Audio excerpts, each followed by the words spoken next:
நான் ஒரு பேப்பரை 7ல இருந்து 8 தான் மடிக்க முடியுமா, அதுக்கு மேல மடிக்க முடியாதா?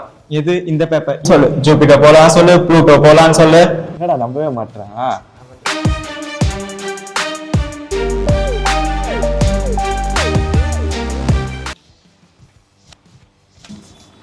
என்னடா பண்ணி நிற்கிறீங்க? பேப்பர் ஃபோல்ட் பண்ணி இருக்கேன்டா. 12th பப்ளிக் எக்ஸாம் வந்து பேப்பர் ஃபோல்ட் பண்ணி விளையாடி நிற்கிறீங்க. இல்லடா, இது முன்னாடி ஒரு ஃபேக்ட் இருக்கு. என்ன ஃபேக்ட்? நான் ஒரு பேப்பரை 7ல இருந்து 8 தான் மடிக்க முடியுமா, அதுக்கு மேல மடிக்க முடியாதா? எது இந்த பேப்பர்? இந்த பேப்பரை நான் 12 தடவை மேலேயே மடிப்பேன். காமியா மடிச்சு காட்டு.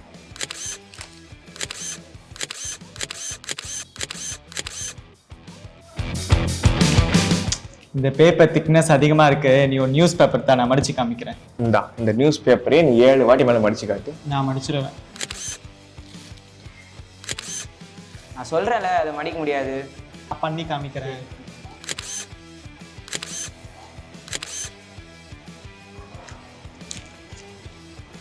அட ஆமா, 7 தடவை மேல மடிக்கவே முடியலையே.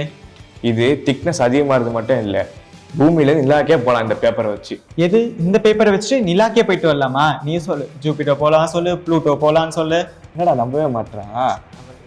டேய், ஒரு பேப்பரோட திக்னஸ் 0.1 மில்லிமீட்டர் தான் இருக்கும். அதை நீ ஒரு வாட்டி மடிக்கிறப்பயே திக்னஸ் வந்து 0.2 மில்லிமீட்டர் ஆகும். ஆனா அதோட லென்த்தும் பிரெத்தும் half the time டிக்ரீஸ் ஆகும். ஒரு பேப்பரோட திக்னஸ் 0.1 மில்லிமீட்டர் வச்சுக்கோங்க. அது ஒரு தடவை மடிச்சா அதோட திக்னஸ் 0.2 மில்லிமீட்டர் ஆகும். அது 2 தடவை மடிச்சா 0.4 மில்லிமீட்டர் ஆகும். 4 தடவை மடிக்கும் போது அதோட திக்னஸ் 1.6 மில்லிமீட்டர் இருக்கும்.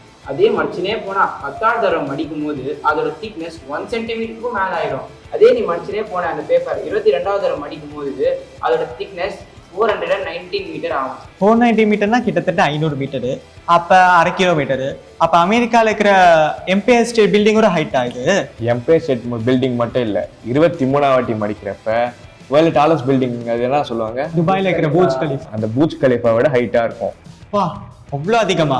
ஆமா, அது மட்டும் இல்ல, அந்த பேப்பரை 27 வாட்டி மடிக்கிறப்ப இந்த பூமியில இருந்து ஏரோப்ளேன் எல்லாம் பறக்குதுல்ல, அந்த டிஸ்டன்ஸ் வரைக்கும் அந்த பேப்பர் போகும். அது மட்டும் இல்ல, நீ அதே மாதிரி மடிச்சுனே போனா 42வது தடவை மடிக்கும் போது நீ பூமியில இருந்து நிலாக்கே போலாம்.